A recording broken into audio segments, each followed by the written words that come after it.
to all of the students who are in my class, if you can please say hello in the chat, and then also start thinking about your questions. That would be wonderful. Start thinking about your questions to Mary, and then it's 6:33, and Mary, we'll start in like 2 minutes if that's okay. Yeah, that's great. So the only thing that's kind of not great for me about this is that I'm not there. So when my first edition of the book came out, I came to Phoenix and I spoke at the Costume Institute at the Art Museum, and it was so much fun. And so I was complaining today that I just wish I could be, I'll take either Miami or Phoenix. I would take either one right now because it's gray and cold in New York. Oh. Well, next time in person. If it makes you feel any better, I would always switch Miami for New York any day of the week, any. Not this year. I don't think this year. No. This winter's been long and brutal. And one of my best friends is moving to Miami in April. Like, she's just done. She wants more warm, tropical feeling, sunshine. Well, if she needs somebody to meet, yeah, I'd be happy to have lunch with her. So thank you. Somewhere beautiful by a swimming pool, I imagine. Of course. How else is there to introduce anyone to Miami? Right. And Mary, you remember Danita? Danita, you and Mary have been before. It's so nice to see you. I was just saying that the first edition, I was actually in Phoenix at the Costume Institute, and that was such a great event. And so it was so fun to be there. And that's why I was whining earlier tonight that I'm all dressed up with no place to go. Thank you so much, Mary. And I feel like, you know, I remember vividly sitting at the table outside having dinner and, you know, really enjoyed having you here. So we're looking forward to tonight, and thank you. Thank you. Great. So all of my students, please have your cameras on as a show of respect to our guest. I'd appreciate that. And then I will just start with little introduction. First of all, I'm just going to say that Mary Gehlhar is a legend. She is an educator, advisor, and author of the Fashion Designer Survival Guide, which is a best-selling book which guides fashion designers through many challenges of starting and growing their own fashion brand. She had served as the fashion director of Gen Art for 10 years, where she created and directed fashion programming to support hundreds of emerging designers in New York, Los Angeles, and across the country. She would scout for promising new talent and produce their Fashion Week debuts. She established informational programming in partnership with the CFDA, Saks, and Fifth Avenue to support these designers in their journeys as entrepreneurs. These days, she serves as an adjunct faculty professor at Parsons, and she lends her expertise as a speaker and jury member at fashion schools and organizations such as FGI and the Georgian Fashion Foundation. She was also a consultant on the development and led the selection process for the first 3 seasons of Bravo's Project Runway. So please welcome Mary Gehlhar. Thank you for being with us, Mary. Thank you. Thank you for having me, and thank you for the kind words, and thank you, Danita, for the kind words. And I've known Cece for a long time, so I'm so happy to see her. I think I was saying earlier, I miss sitting, planning fashion shows with her, like near a swimming pool in beautiful warm Miami back in the day. And we did some really good ones. I remember building a runway over the swimming pool at the Raleigh that was it was so cool. And the shows were so high energy. I really miss that. a year of quarantine here is enough. I'm ready to move on. So, but thank you for having me here so I can see you all, because I know you have all had a particularly tricky year being in school during this time. So thank you. Of course. Mary, of course, we're going to talk about your book. But before we start, I did want to do just a little bit of background about you and get, and just for the students to get a little bit of insight into how you started in the fashion industry. What is your background? Where did you go to school? How did you become the Mary Gehlhar that you are today? Well, I grew up in a very different world. So I came to fashion. I grew up in Minnesota, and I went to a small college in Missouri, a women's college called Stevens, which has a very great fashion program. But I moved to New York, and I mean, it was so different because without social media and things, I didn't even know what a stylist was when I moved to New York. I didn't know what anything was. You saw the credits in the back of magazines, and I didn't understand what even all that meant. So, it's now you have so much access, and you can do so much research and learn about those people and those processes. But I came to New York, and I was working at Bloomingdale's. So in corporate Bloomingdale's, I got a job, and it was kind of a mix between the buying office and the marketing office. So we would create programs to try to get brands to want to be at Bloomingdale's. So, we would come up with things like, we had a program called First At, Only At, New At. And it was all about trying to get, Polo. I remember sitting down with the guys from Polo, try to get them to give products to Bloomies they didn't give to anybody else, or to bring it to us first. And we would trade them customer data and all sorts of promotions and events that we would produce to try to make these bigger brands happy. And it was super interesting, but it was not filling my creative side, and I was young and had a lot of energy.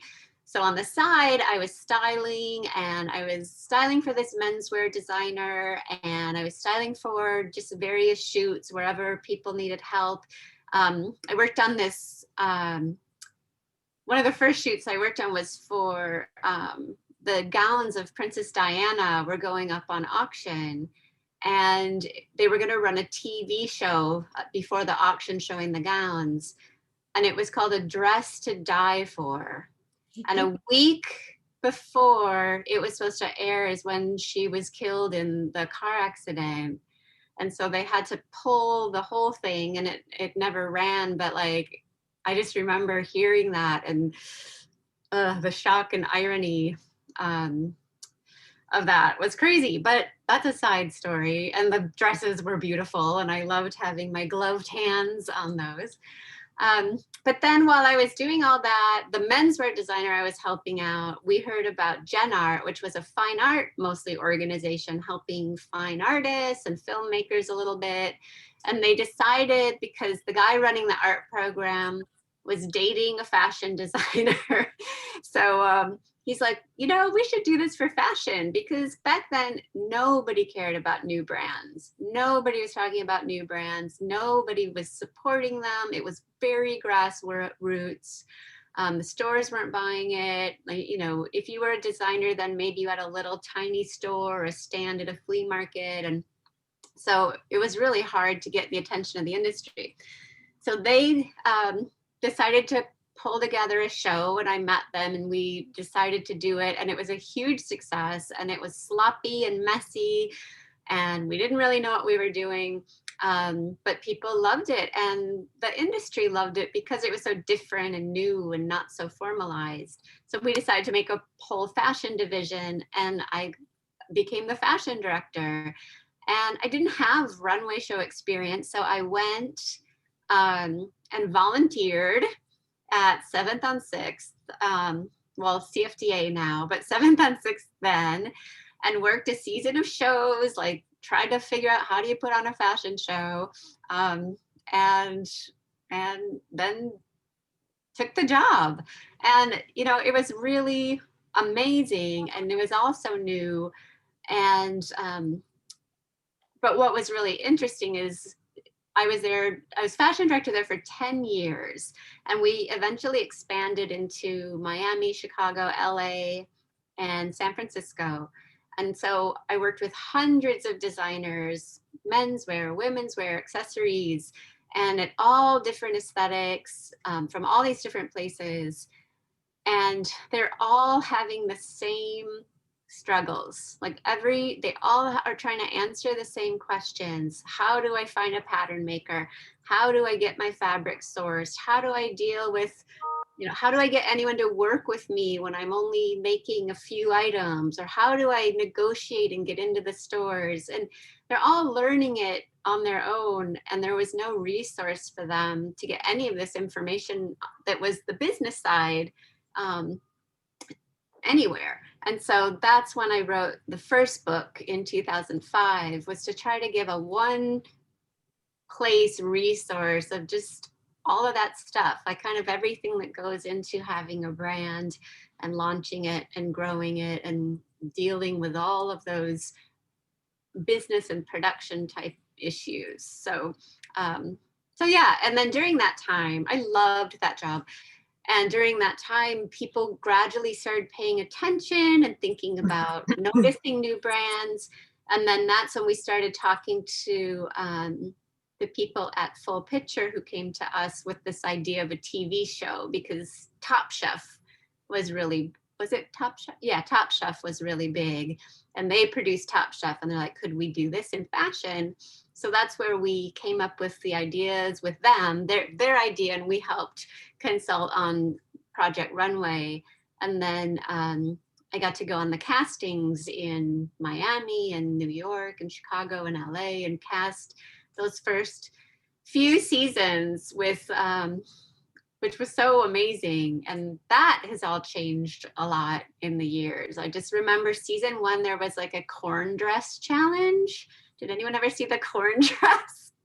I think fashion reality TV has since then really realized that this is a hard business. And, you look at like Making the Cut, those are pretty seasoned designers that are still trying to make their way. I think that genre has grown a lot, from corn dresses to, serious designers looking to win real support. So over the years, while the 10 years that you were at Gehlhar, I know that you have worked with some amazing designers, brands who are now household names. Can you give us some of those names? Yeah, I always have a hard time remembering kind of a list. And what's fascinating is in the process of updating the book this time, it was looking back and looking up some people who I haven't talked to in a while and seeing where they are. And the beautiful thing is, you see that in a career, you can have many, many stages of a career, and names like Zach Posen, who was so young when we first showed him and gave him his runway debut. And he's had ups and downs in his business. And he's, now I believe he was at Brooks Brothers, and then I think they're in flux right now. And Rebecca Taylor, who was in the first show we did, who's kind of a huge name now, but then was bought, I think, by Vince. And Rodarte, I remember seeing them. I was their first New York appointment, and it was the most beautiful stuff I think I'd ever seen. They were these 2 girls from California who came to New York, and they were in a suite in a hotel in Soho. And the artistry and the detail of what they were making, when I saw it, I was like, wow, this is just going to shake the fashion industry. It was so beautiful and so amazing the way it was made. Let's see, who else? I'm not very good at this. No, that's okay. I caught you unawares. But even in the books themselves, I actually have, I think it's the first or second edition I was looking through. I know that Diane von Furstenberg, I think, did the forward for your first one, right? And then Zach did the forward for your second one. Zach did And the then, first one. Zach was the first one. Diane was the second, and now Christian Siriano has done the third, which is amazing because I actually cast him in Project Runway when he first, when nobody knew, he was still in school, right? I think. And, but, he's so cool right now to write the forward, because I think one of the biggest things right now, because there's been so much change in the industry and so much disruption in fashion, and he is such a perfect example of somebody who's kind of doing his own thing. And I just think for now, he's following his own path. He's doing what he loves. He's super open to new ideas while at the same time staying really true to himself. And I kind of think that's the key now. And so he's a really great example of someone who, didn't come to this maybe in the traditional way. He kind of became a TV personality first. And then, he has always said, like, I really wanted, though, to be taken more seriously as a designer. And so he had to work hard for that. And now he's, he is. And it's just really exciting to see. I think back to what you were saying about people that we showed in the past. What is amazing is to watch the evolution of people as they try different things and do different things.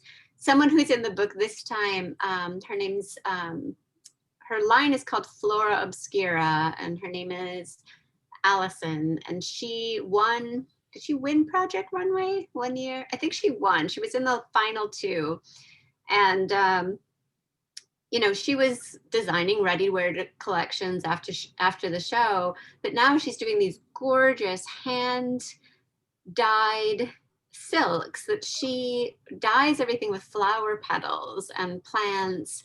And it's the process that's so beautiful in her work. And, just seeing how people evolve and change and change as they experiment and try new things. I think that's what's kind of exciting. The industry used to be very rule specific. Like, you had to follow the seasonal calendars. You had to do things a certain way. You needed the magazine editors to give you access to the world, right? Like, now you have social media. You can access the world yourself. You can sell direct online. You don't have to have, Bergdorf Goodman holding the keys for you to even sell your stuff. So much has changed and opened up. And I think for me, that has been really amazing to witness. well, you've brought me into my next question, where the first book you wrote in 2005 and now in 2020, well, we're in 21, but really you wrote your third edition of the book within a matter of 15 years. So do you feel that the world of fashion is moving faster and faster? Because I don't know when you came, I don't remember when you came out with the second edition, but I feel like personally that the time frame between the evolution of fashion is now moving at a much more rapid rate. Yes. And I think there's two things. So the second edition was 2008, and that came out right as like the economy collapsed. And for a while there, I was not very optimistic because it was all fast fashion. It was like celebrity brands, which was in many cases fast fashion. And there was a lot of, not a lot of opportunity for small designers anymore. People, like retailers, stopped taking risks, and everybody was just enraptured by this cheap churn of goods. And so, but what has happened since, I think the things that have changed so much, and yes, the change is happening fast, but I almost think that the industry a little bit will slow down because I think we're all sick of that churn. And so I think that technology is keeping the pace of the disruption and the change happening. And so, you know, the biggest thing is, you know, with social media and things, it's how we shop. Like, it's so different now how we buy. And what that's done for designers is given them access to anybody all over the world. And so you can be really specific now. Like, you can, there was a designer who I just heard about, and she's a scuba diver, and she, you know, realized this need in scuba wear. And she thinks of little detailed things like a tapping, I don't dive, but it's like a tapping mechanism on your glove that you can tap the person you're with's tank to get their attention, because you can't speak to them or anything. And I never, and you know, back in the day, it would be so hard to reach all the divers all over the world who would want that thing. But now, because of the internet, you can do something so specific and find enough customers, because you can find people all over the planet. So in that way, like the way that we shop, the way that we buy and sell, the way we communicate, and then this past year, like next level, like now it's affected how we work, how we go to school, how we dress. Like, so in that way, there's been, yeah, so much disruption. And then I think the other big thing is the issue of sustainability. You know, in the last edition, I had 2 pages on sustainability. Now I have a whole chapter, which is not even like, you know, just the beginning of the issues. And so I think that in that way, things are speeding up in that people are embracing technology. People are focusing on all the different issues of sustainability. But I think everyone realizes that we all have enough stuff and we don't need more, we need better. And I think in that way, some of fashion might slow down a little bit to really let people focus in on what is special and focus in on, you know, thinking differently and changing the way it's been for so long. You know, there's a lot of exciting talk, and now, you know, is the opportunity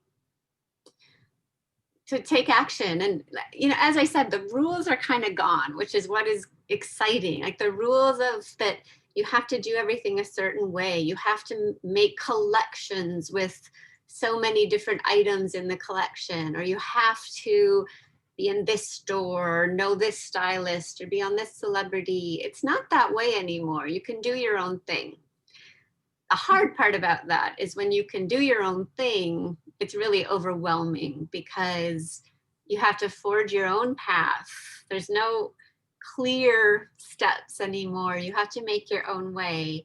And then the hardest thing about that is, how do you do that without getting distracted by what everybody else is doing? And we all have that problem anyhow. And as a designer, like not watching, oh, this guy got investment, or this person dressed Beyonce, or this person did this trade show, and just really focusing in on what you're doing and your path, I think is both the big opportunity now and it's the challenge. So that's, the book tries to help you with that.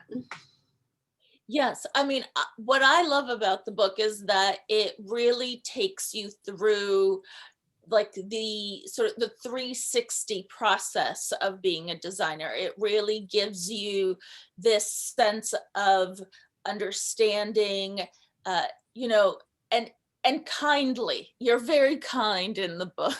You're honest but kind, but that people, you know, but that, you know, you need to create a business plan. You need to understand the financial obligations. You need to understand what you're sourcing. You know, you give this very, you know, real information with resources, and you back it up with a lot of great quotes from really impressive designers who, you know, everybody wants to get that little tidbit of information from. So, you know, talk to us a little bit more about that. What do we, you know, what else is in the book? What, you know, what else is part of the book? Yeah, I could talk shop all day, so I could just keep going. But thank you for that. Thank you for, I try to be kind, but I also, like, this business is no joke. It's really hard work and it's challenging. And I don't know if anybody listened to the speech Tom Ford gave last week during American Fashion Week, it's called now. But he, you know, he talked about, like, you know, this is, you got to work really hard, and you have to, you know, it's you're forging a career and you're forging a path in your life, and there's always going to be ups and downs and pros and cons. And so I think you know, I was not trying to sugarcoat things because I wanted to paint a really realistic picture. But at the same time, like, you know what, if this is your thing, it's your thing, and you're going to figure out how to make it work. And I love this business, and I love new talent, and I love small business. So, you know, I'm the cheerleader for all of that. And that's a huge part of why you mentioned the people I interviewed and things. I interviewed so many different designers at all different levels of their business, just to really ask, you know, what is the real stuff? Like, what is, you know, what would you do with $100,000 if someone gave you that? Or what is the thing that most affects your sales? I tried to ask people, I mean, it's amazing. There's advice in the book at the beginning from the big names like Christian Louboutin and Tommy Hilfiger, who all gave me one piece of advice. But the advice that really is helpful is not from these big famous names. It's the people that are actually out in the trenches doing the work and doing, you know, that are living it day to day and having to make daily decisions and choices, who don't have huge budgets and don't have staffs and maybe aren't even paying themselves yet. So I think, and that's something I tell people, if one day, like if you want a mentor or you want to do an internship in the industry, depending on what you want to do, it's not always the big name or the big company that's the best choice. Like sometimes getting in with a smaller company where you can see the whole picture, you know, you're not just in one department, can be so valuable because you're seeing the real behind the scenes in every piece of it. So, you know, that's where it's great to, if you do internships and things, or even as you start getting jobs, it's good to mix it up and try different things and figure out, you know, what you love and where you belong. But getting a little off track, but I think because, so in the book, I added 2 things this time that I think are super important. And because everybody can kind of make their own way and forge their own path, and there's so many different ways to make a fashion business, I think the 2 things I ask everybody right up front is to take the time first to really know what you are setting out to do. So it's this question of what are you making and why? Like to be really, really clear on that. Like it's not, you know, the item, but the thing behind it, the idea behind it. Is it that you just have a passion for embroidery, or you are trying to solve a problem, or you really care about sustainability and you want to offer an alternative in toxic dyes, or you want to uplift a community that makes a certain thing. Like there's no wrong answer. It can be just that you really love big, gorgeous gowns, but you got to be super clear, because every day you make decisions. And again, other people can be really distracting. So you have to really know, you know, what am I doing and why every single day? And then the second question that goes with that is, what is success to you? Because it's different for everybody. And again, there's no wrong answer, but you got to be super clear. Like if you just want your name on a lot of people's chests out in the world, that's okay. Like that is okay, but you need to know that. If you just want to get rich, great. Like there are ways to do that. And you can, if you know that's your goal, you know, that's great. But a lot of people, and especially a lot of people, designers I talk to, they want creative freedom. Like the most important thing to them is to be their own boss or have the ability to create what they want. Other people want to, again, like support maybe an artisan community or a handicraft or something, you know, a way of making. So they really immerse themselves in that. And it's just, you know, I have one designer who she said, I just love what I do. And I want to be, she was offered investment and she said no. And she said, the reason is this is all I want to do. And right now I'm making enough product. I'm designing my own prints, which I love. I can afford my apartment, take care of my kid. I can travel a couple times a year. She's like, I don't want to mess that up. And so it's, again, it's just knowing what you want and, you know, being really clear, because my dad always said to me, if you don't know where you're going, any road will get you there, which means that like, you'll just go. So, you know, I think it's just those two things of just being really focused and taking time to answer those questions for yourself. Yeah. Do you think in a post-COVID world, we will ever get back to, you know, to a time where suiting and you know, and an Oscar de la Renta dress for afternoon lunches is going to come back in a real way? Like, are people really ever going to be wearing a three-piece suit other than occasion, you know, other than like a you know, like a wedding or something? Will this, you know, every day, like not every day, but like there used to, you know, we used to all go to brunch or even, you know, just have these moments where we would like on a regular basis where we would just wear these pretty gowns all the time. And but I feel like post COVID that there's this talked about trend where comfort has become so you know, so appealing that people no longer want the constraints of that. How do you feel about that? Well, I mean, after the Spanish flu came the roaring 20s. And I think like, if I see one more pair of sweatpants, I'm gonna die. Like I've got my sweatpants, I'm done with them. As soon as this is all over, I will recycle them. Yeah, I think people want to dress up. I think people want to be joyful and playful and be out with their friends and look good. I have a friend who all during quarantine last spring, every Friday he wore a suit.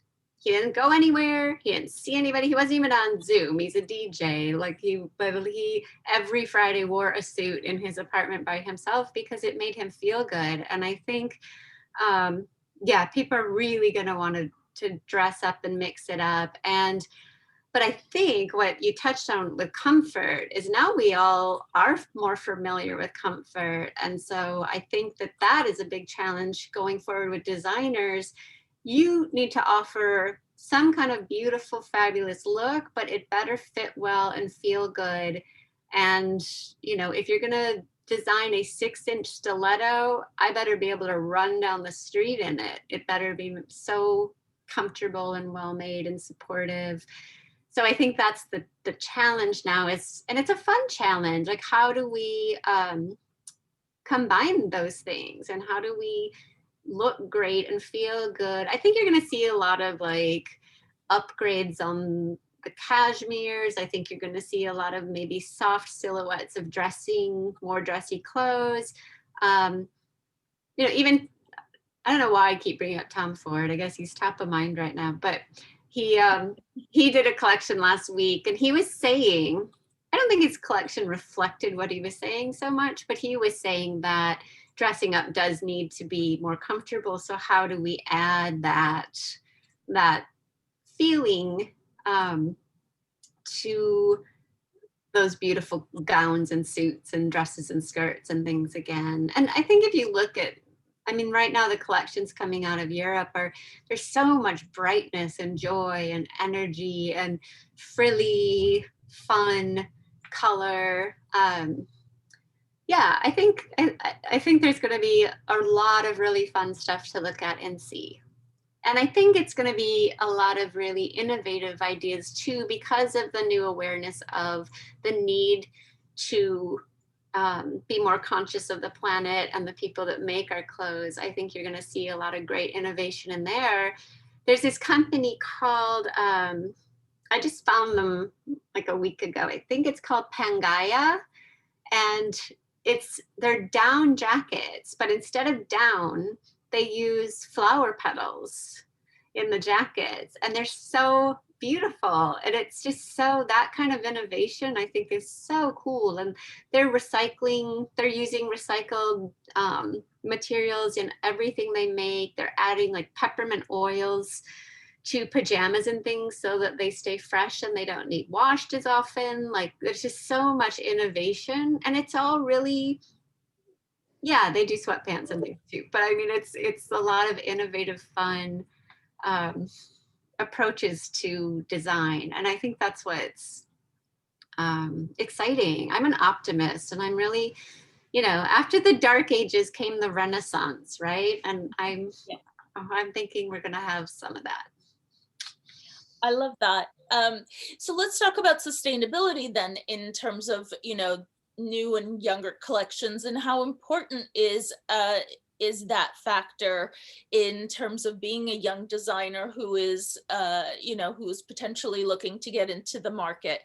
And part two of that question is, how holistically environmental does your entire company need to be, as opposed to just the design? So, how far do you take it into the packaging, into what parts of your entire brand should it go? That is it's a great question. It's a great question. And it's something I talk about a lot, because the issue of sustainability is so huge, and there's things that contradict each other. Like, a lot of times, if you say you want to use organic cotton, but then fair trade cotton might not necessarily be organic, or maybe you shouldn't use cotton at all because there's so much water wasted in the growing and processing of cotton. And then if you have organic cotton and it gets dyed in a toxic factory that pollutes the local river, that's not sustainable either. So it is a super complex problem, and you can get frozen by and overwhelmed by all of it. But I think I always tell people the United Nations Sustainability Goals, the SDGs, they've outlined kind of 12 issues around sustainability, everything from fair wages to environment to treatment of animals. I think you sit down with those and you think about, what do you care about the most? What really resonates with you? Like, the brand Gani, the Swedish brand Gani, they picked 3 because they were like, where are we going to start? And they picked 3 of those goals. And then they went through, like you said, their entire processes and everything that they do to think, where can we try to hit those goals, and what can we do to be better and more thoughtful around all of those issues. And I think what's great about small companies are often just the nature of being small, making things kind of one at a time, making things usually locally. When you're starting out, you might even be making your own patterns, cutting your own pieces. You're going to a local place to have it made. All of that is more sustainable already than, a fast fashion or a big manufacturer.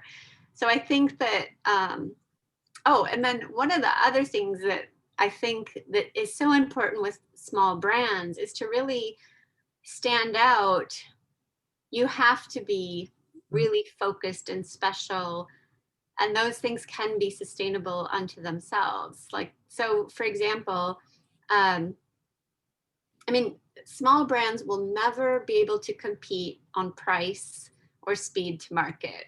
It's just not possible. You can't make it cheaper and you can't make it faster than these huge companies like Zara, who has people on boats cranking out the product as it goes between ports. So what you do have to do is think about what you can do that's special, because what the big brands can't do is they can't offer something that's really close to the customer. And whether that means, you know, you have a unique story, or it's hand touched, or it's limited quantity, or your experience with your customer, you really understand the customer values. And so I think that's where small brands can be more sustainable, by making things that really resonate with a customer, not just making a ton of stuff and throwing it out there, but actually making things that, again, have a very specific mission, are really focused on being special and being offering a value to the customer that's not just a product. There's this company, like there's a great example.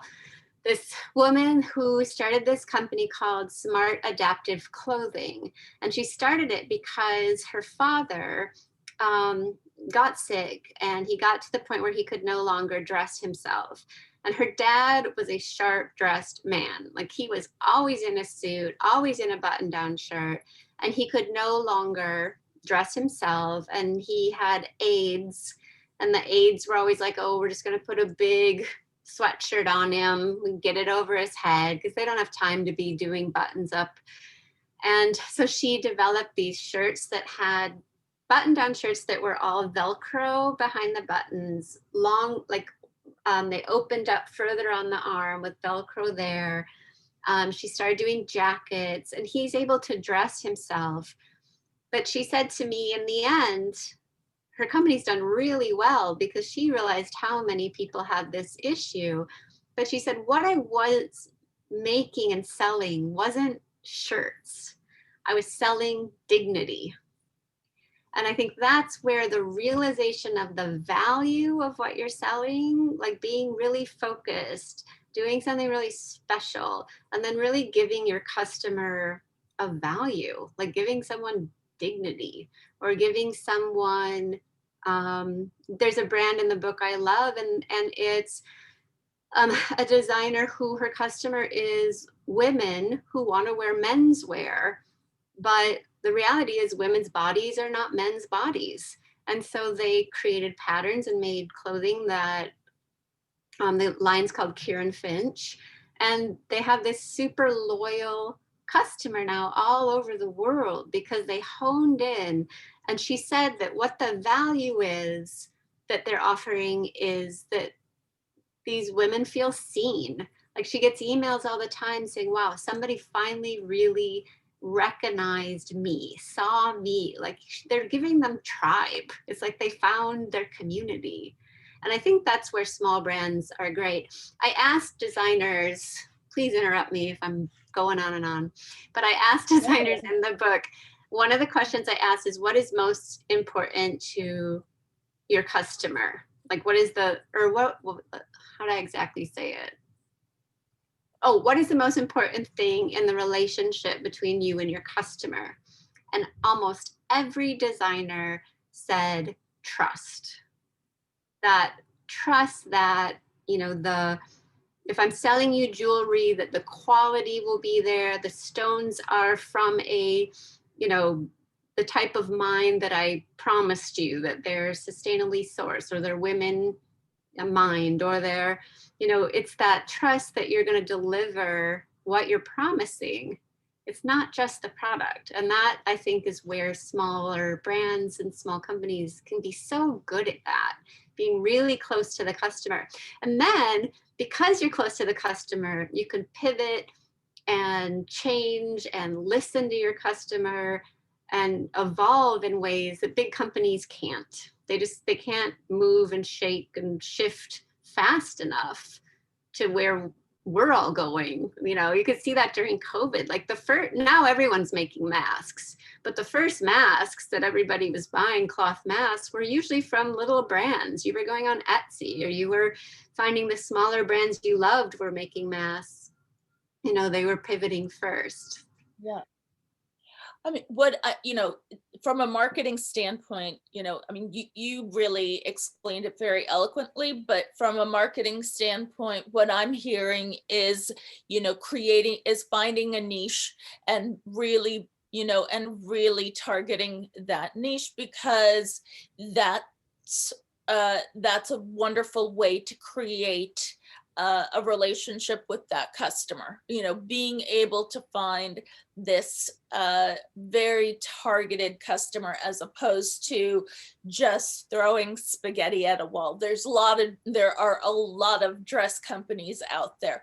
Do we need another dress company out there? There's a lot of, and do you really want to compete with, the H&Ms and everything that's out there already, as opposed to trying to find something that's very different and specific, and find your people, as you said, that tribe of people who is going to respond to this very specific, to your specific design, to your manifesto, whatever it happens to be. Yeah, and there's sustainability in there, because if you really resonate with somebody with something that they buy from you, they're not going to throw it away in a year's time. Like when I buy things that I intend to wear when I'm 80 years old, like I feel like I'm curating my wardrobe, not just getting stuff to wear, but really curating and finding a story. And I love when I get dressed, and I get dressed in things that are 15, 20 years old all the time. And it's going like, oh, I got this on vacation from this little shop I found, or, oh, I remember when this designer made this and I loved it because it was, well, sometimes pre-owned, but it had some great story, or they made it and I never, it's so unique. A lot of the small brands are doing things that are so unique and interesting, or a sweater that I've never worn yak before, and it's the warmest sweater in my closet and I will never get rid of it because it's, and so I think it's the story and the specialness and the tribe, and really finding, that thing that resonates between a brand and a customer. And you have to be courageous too, though. You've got to be able to say, everybody's wearing sequins. I don't really do sequins. The store is asking me to do sequins, and I have to say no. Like, I'm not going to take the sale. I'm not going to be in this boutique. It used to be you would be in any store that you could, if you want my stuff, yay, I'll make it for you. But you have to be, again, going back to that mission of who you are and what are you doing, and so that you can say, no, I don't want to hang in that store. That doesn't really make sense for me. My customer's not, that's not going to make sense to my customer.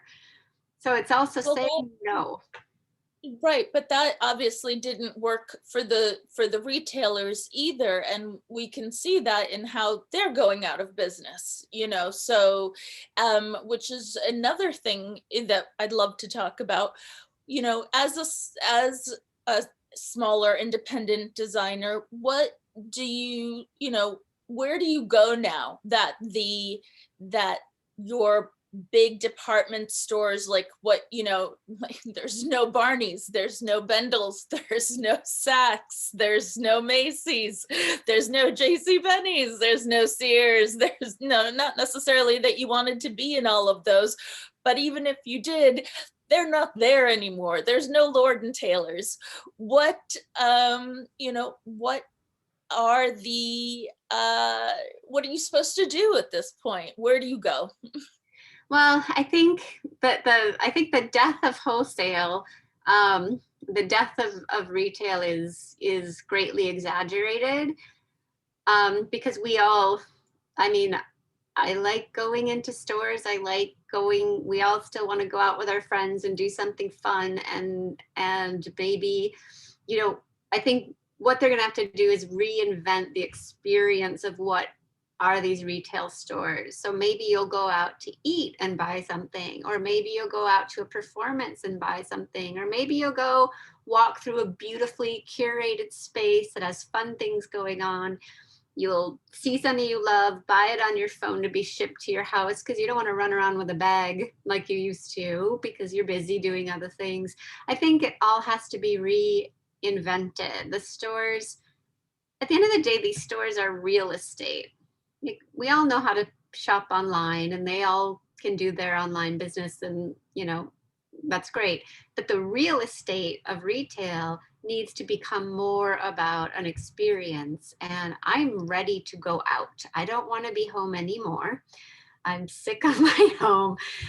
But I want, you know, I'm excited to see what there's going to be to do as the stores start rethinking about their own relationship with their customer and their tribe.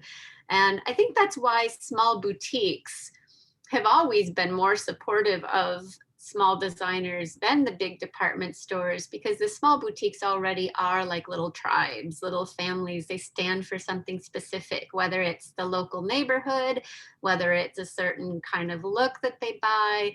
I feel like the boutique business will have a resurgence. I mean, these are small businesses. They have really suffered this year, and they will, but there will be many more small boutiques. And I'm hoping in New York, where there's so many empty stores now, that, you know, by maybe the fall, those are full of a lot of young designers who always wanted a store, smaller brands that always wanted a store, or, you know, small people that were excited to have their own boutique and haven't been able to do it. I'm hoping that the lower rents will create a surge of creativity and experimentation. And yeah, so I think it's gonna be a big change, and I think it's super exciting. It was boring. It was getting boring, and a lot of those department stores were really nasty to small brands. So Yes. I don't know how many, I don't know if you guys have talked about markdown money and things like that, but like, you know, most often when a brand goes on sale in a department store, it's not the store that's offering you that discount. They're charging the brand for that markdown.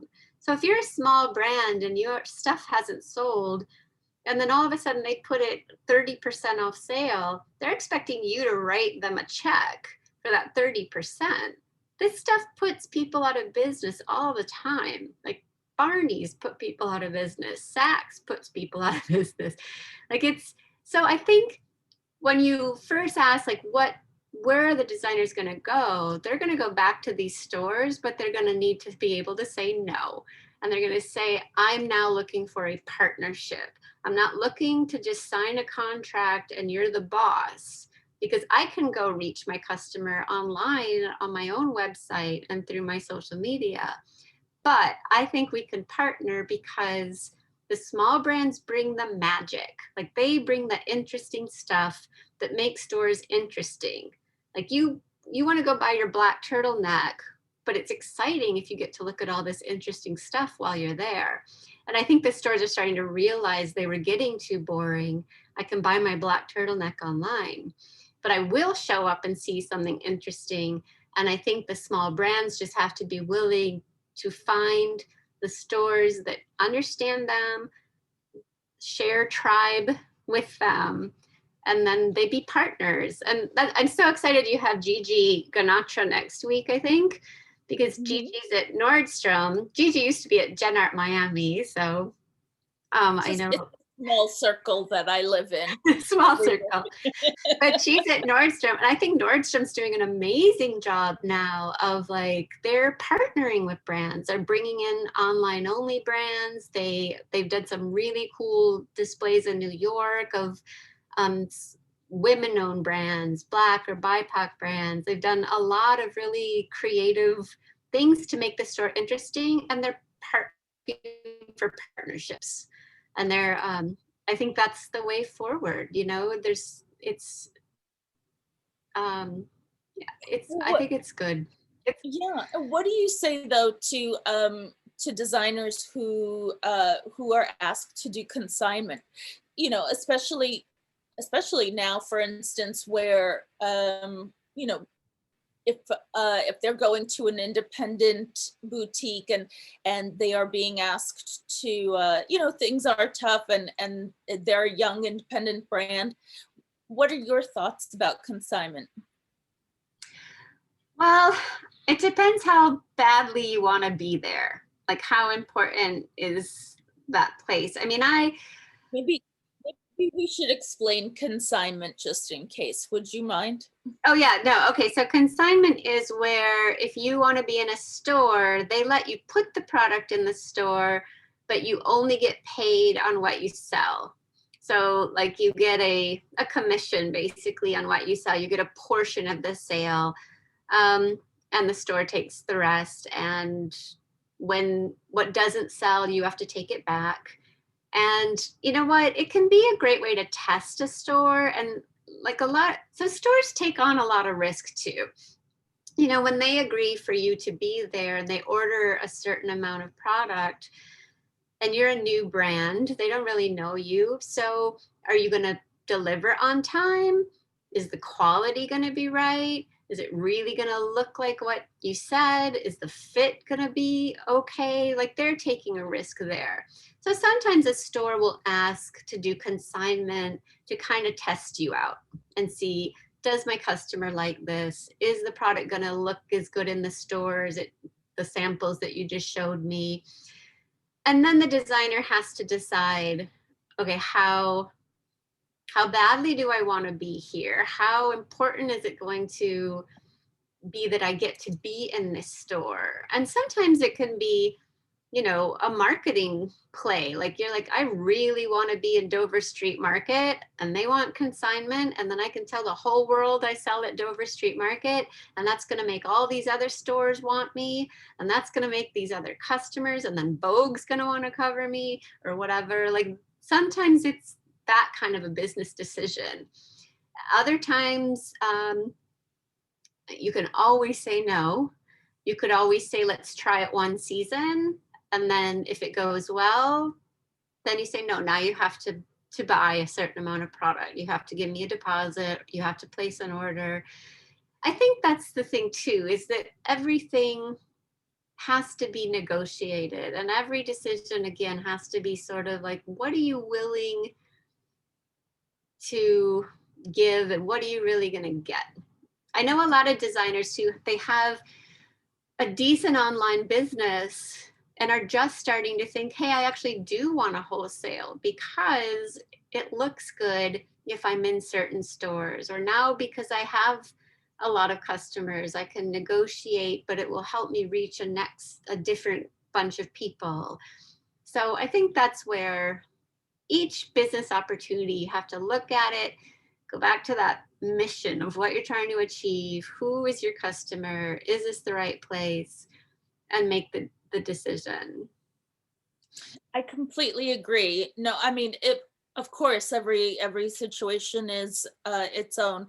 You I know, mean, most jewelry is like almost always on consignment, like especially fine jewelry. I feel that now is, you know, even in, well, Barney's is gone, but like Bergdorf's and places, they only buy jewelry on consignment.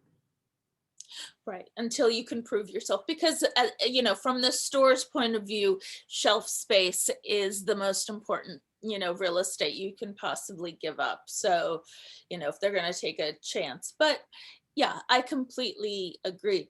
I wanted to quickly ask you, in terms of production, do you you know, do you feel strongly about US versus foreign production? Or again, do you think that that's something that, you know, has to be weighed in terms of, you know, what the brand is doing?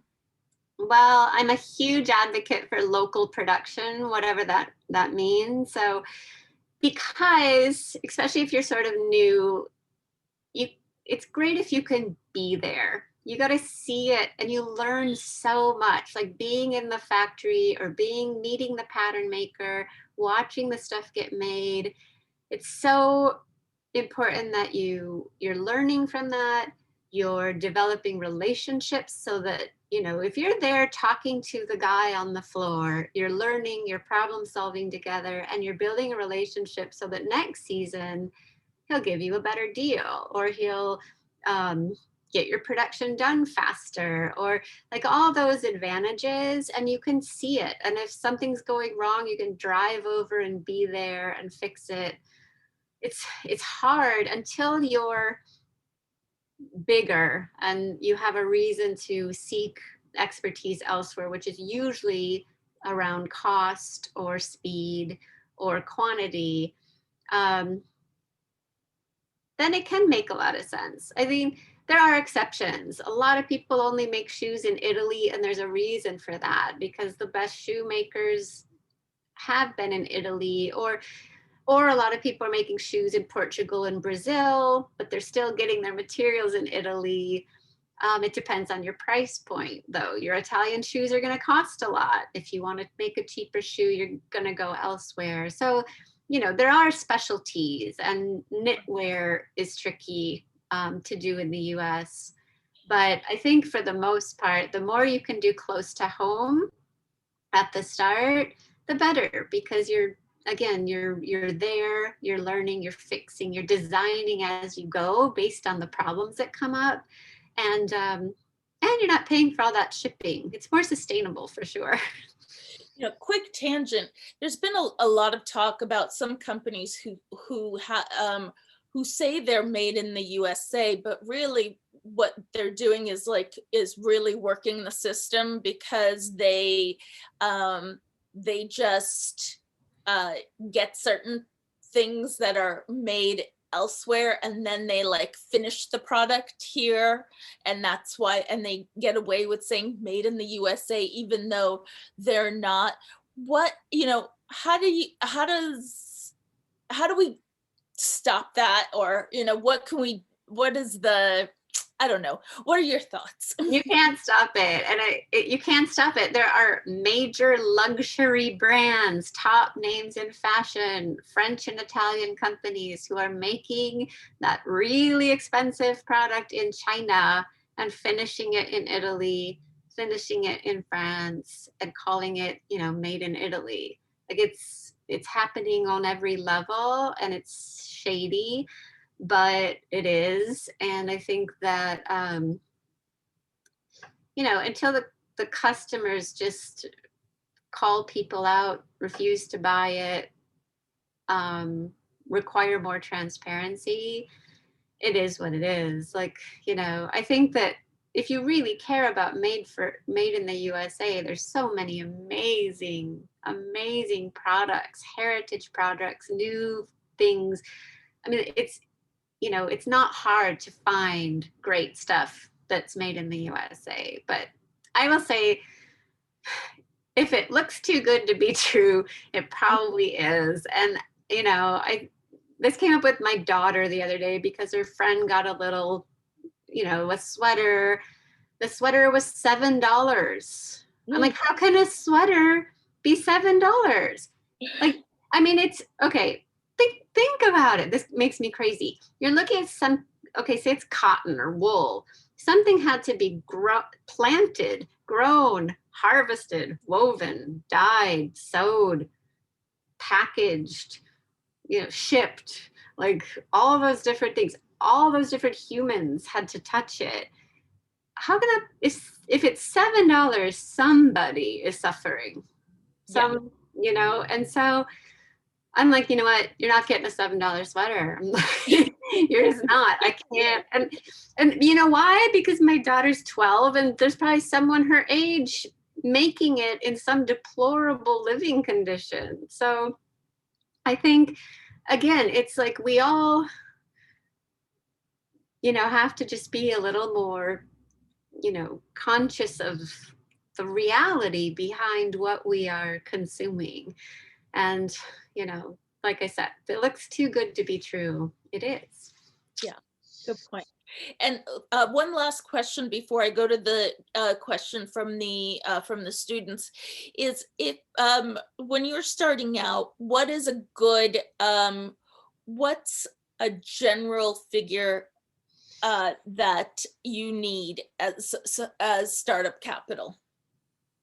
Well, that 100% depends on what you're making and who you're making it for and what you're doing. I mean, I like the line Twinkle, who is a knitwear company. She started with $500 and her knitting needles. Like, she sat in her New York apartment, made some beautiful hand knits, showed them to, I think she first sold them at Barney's back in the day.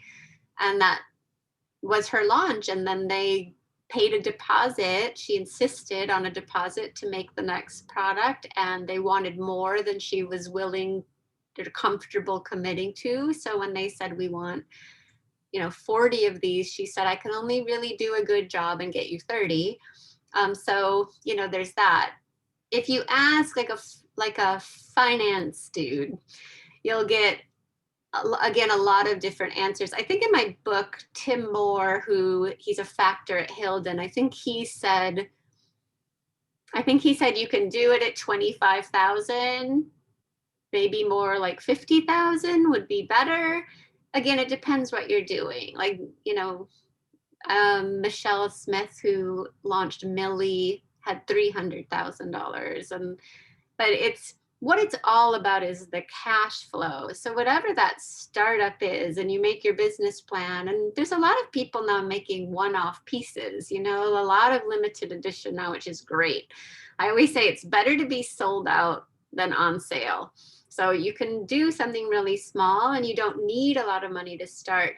But it's the plan of then what happens going forward, because in fashion, you're buying something that already exists, unless you're doing pre-order, which people are doing more now too. Mm-hmm.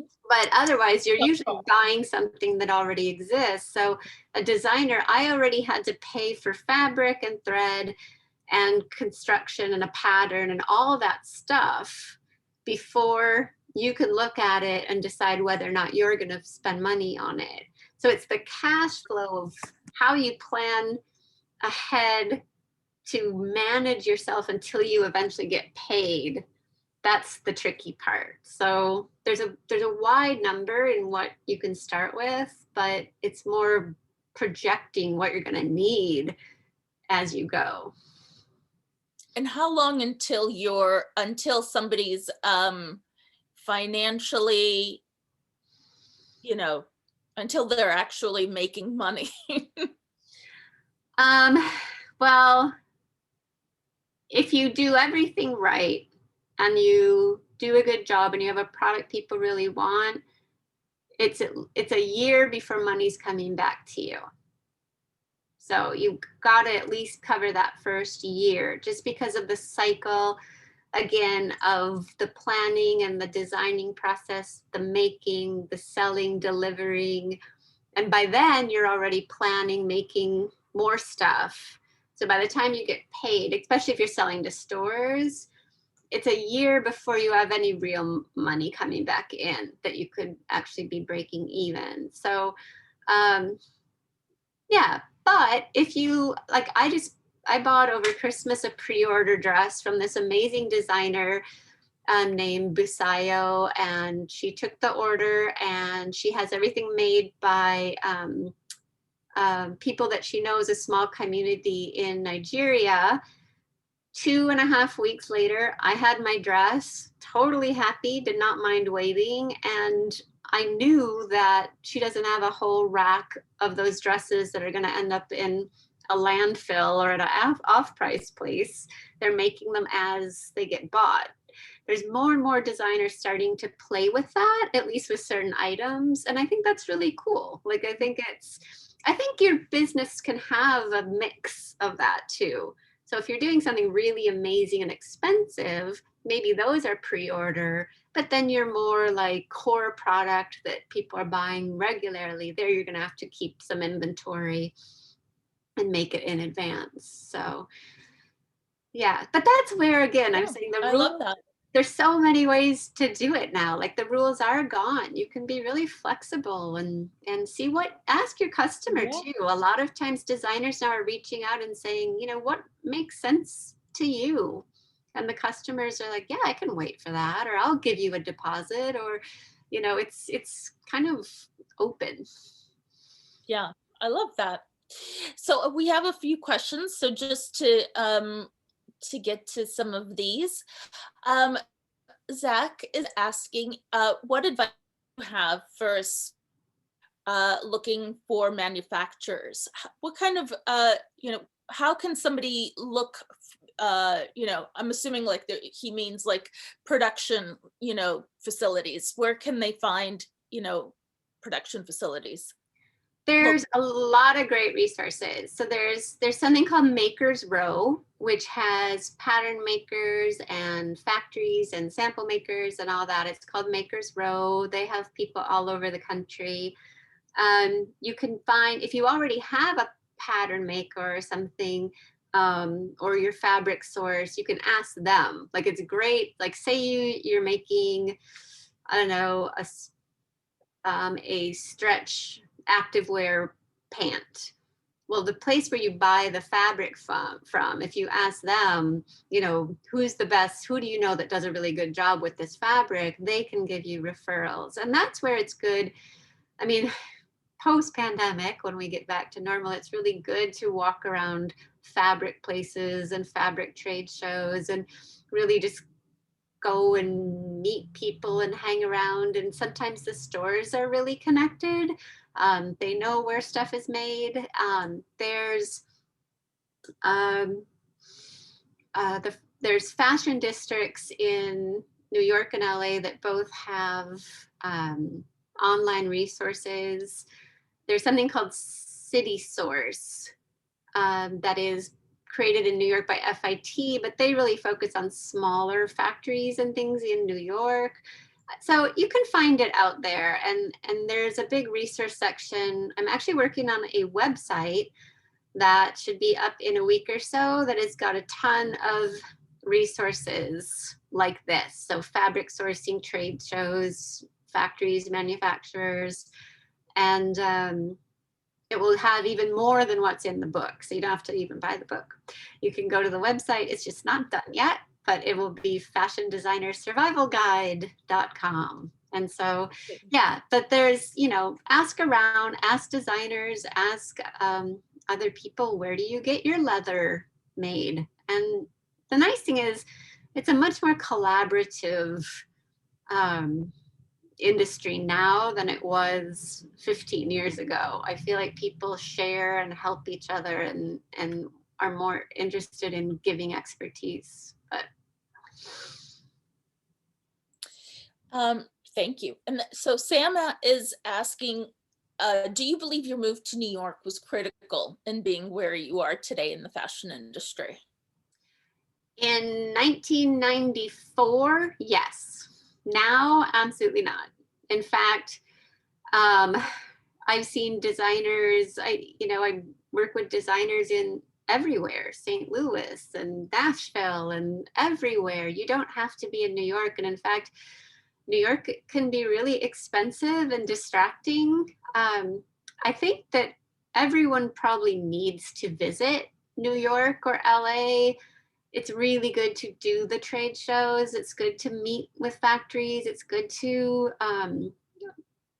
hit the fabric resources and do all of that. I think it's really important to do your research in these hubs, or Paris, if you'd rather go to Paris, you can do all that. But no, you do not have to be here. You don't even have to make in New York or wherever. Like, there's amazing, I think, It's funny when I was talking about it's hard to find good knitwear in the US. There's actually a huge knitwear factory that's been developed in St. Louis that's really exciting for an amazing source for American-made knitwear.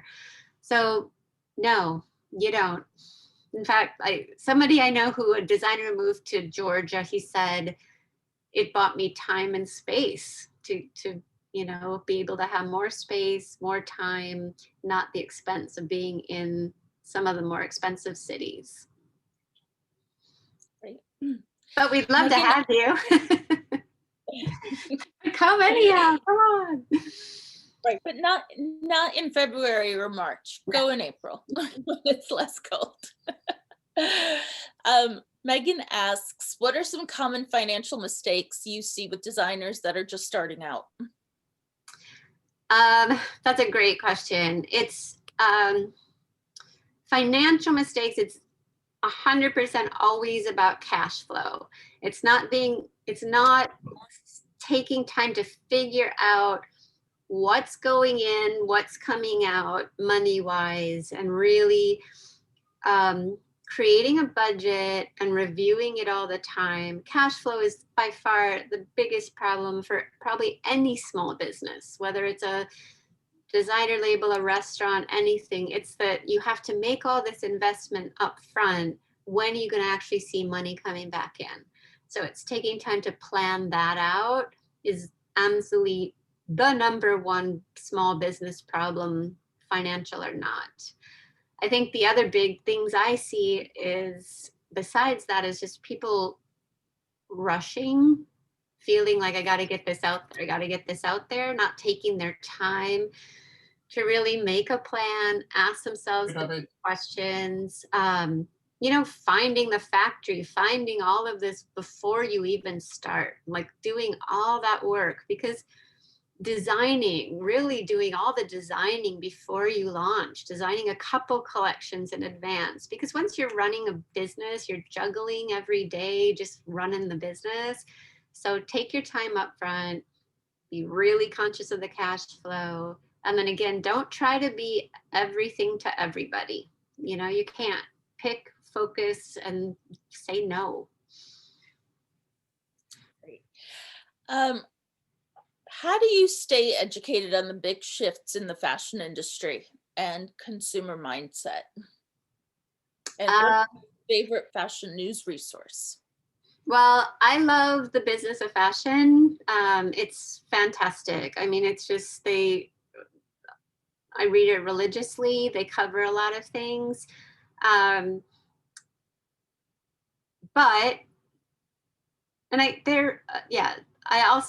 I read that. I read Fashionista.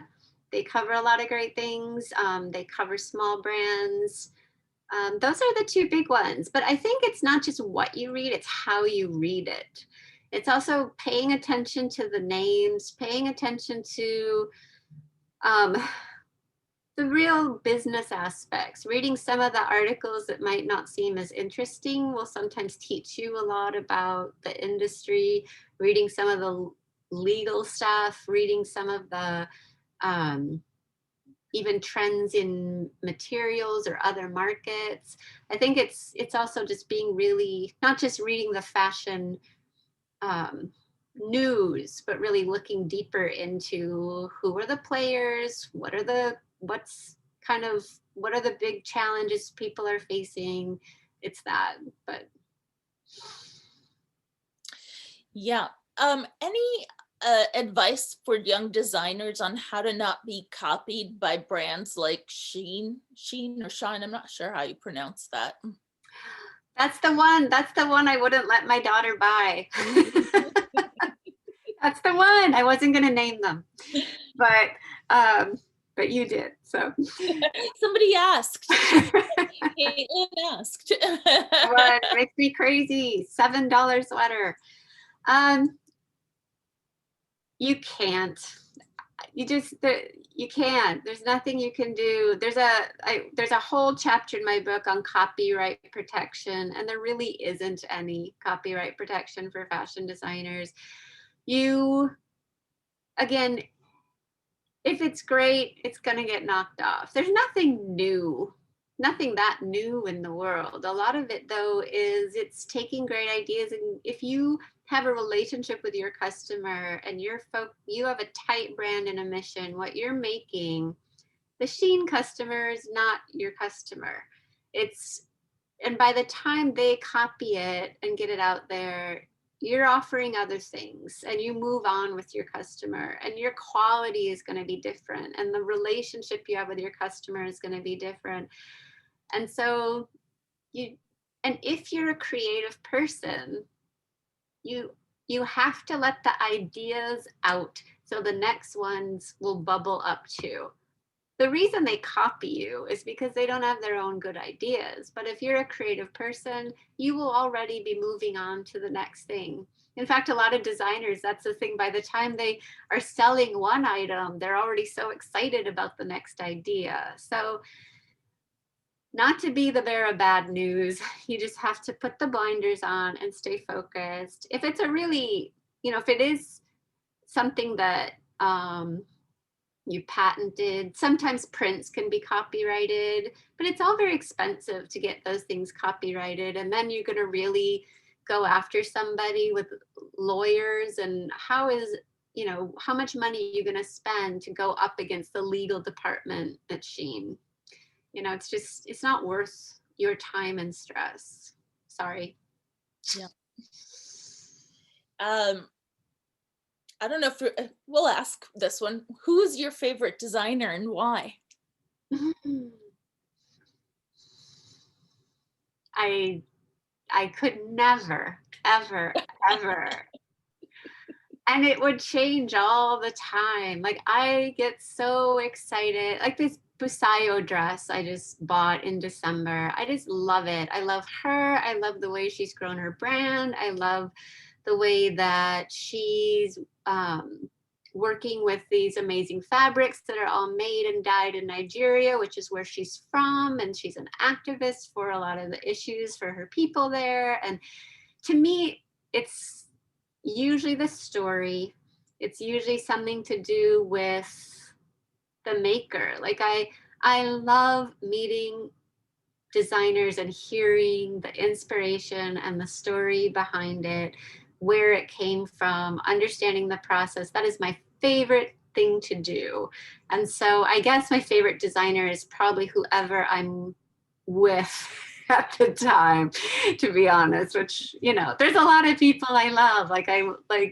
There's a lot of amazing brands, and, I go on the Real and look for Marnie on sale, and I look for Dries Van Noten, and of course, but I love the small, creative, new one. Definitely. How about what's the piece of advice that you would give to a young designer who is looking to start out in the industry? Like that one piece that they should not live, a piece of advice that they should not live without.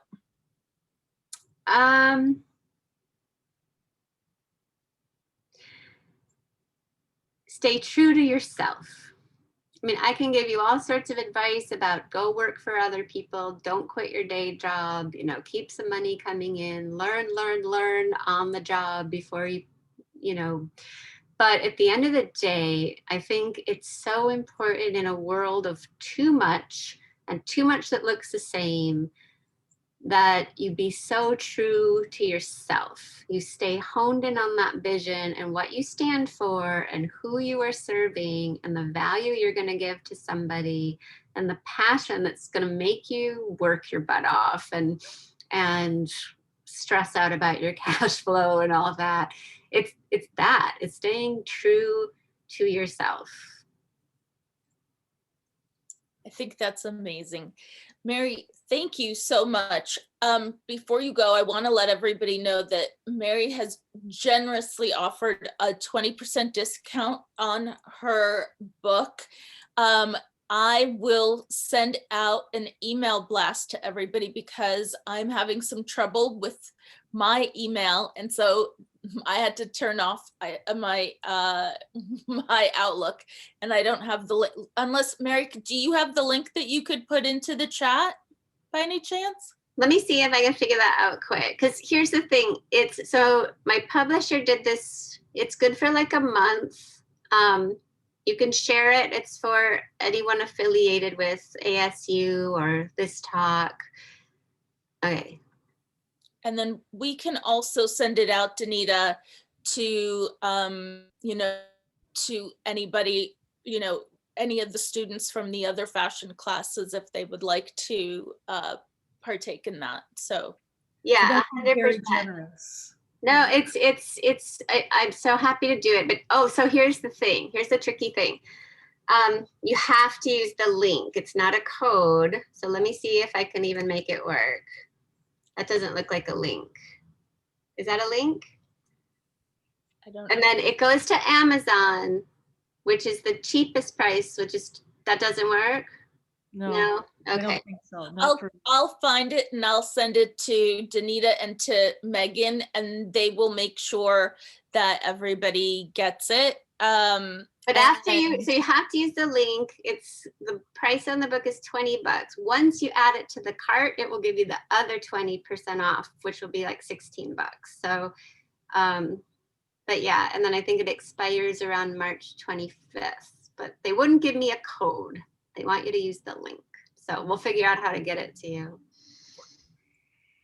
But thank you. This has been such a wonderful talk. I mean, honestly, you are really just a legend. I love you. Thank you for doing this. Thanks for having me. I love it. I love it so much. So good luck. I wish I was there with you all in person, but thank you. And I'll ask you to come back again next semester.